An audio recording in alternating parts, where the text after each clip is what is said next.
राम बंधू आचार, आपला टेस्ट पार्टनर।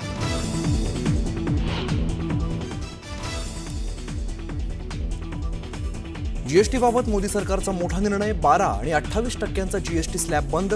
आता 5 आणि 18% जीएसटी स्लॅब। 22 सप्टेंबर पासून नवी जीएसटी दर लागू होणार।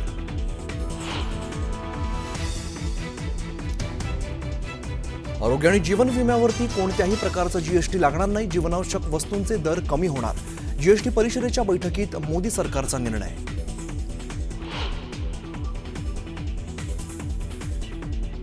मनसे अध्यक्ष राज ठाकरेंची सपत्नीक वर्षावरती भेट। मुख्यमंत्र्यांच्या बाप्पांचं घेतलं दर्शन।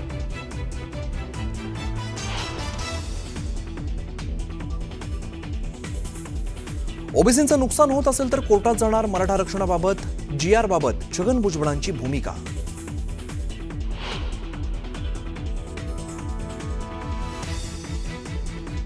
नागपूरमधील राष्ट्रीय ओबीसी महासंघाच्या साखळी उपोषणाची सांगता मुख्यमंत्री फडणवीसांच्या हस्ते होण्याची शक्यता।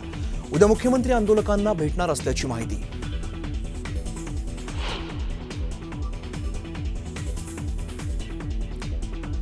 ओबीसींसाठी मंत्रिमंडळ उपसमितीची स्थापना। ओबीसी उपसमिती अध्यक्षपदी चंद्रशेखर बावनकुळे तर भुजबळांसह पंकजा मुंडे, गणेश नाईक, गुलाबराव पाटील उपसमितीत।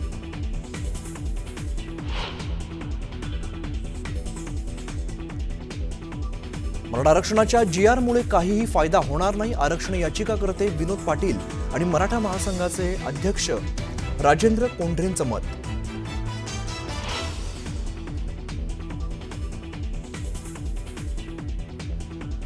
सरकारनं फसवायला सुरुवात केली। भविष्याचा विचार करून मनोज जरांगे पाटलांना सत्य सांगितलं, मात्र त्यांनी ऐकलं नाही। बडे मुद्देमध्ये ॲडव्होकेट योगेश केदार यांचा दावा। आरक्षण कोर्टात टिकणार नाही। शिवानंद भानुसेंनी मांडला मुद्दा।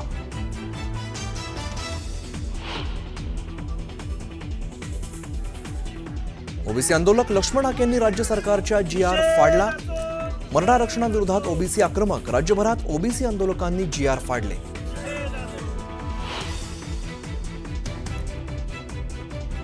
एका समाजाला 2 आरक्षण मिळू शकत नाहीत। गुणरत्न सदावर्तेंची माहिती। तर ओबीसींचं आरक्षण धोक्यात आल्याचा नवनाथ वाघमारेंचा बडे मुद्देमध्ये आरोप।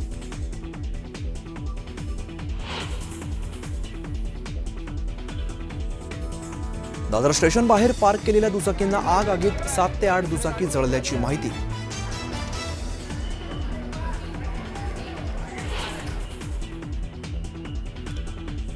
रिलायन्स उद्योग समूहाचे संचालक मुकेश अंबानी आणि नीता अंबानींनी घेतलं लालबागच्या राजाचं दर्शन। अंबानींच्या हस्ते राजाची आरती।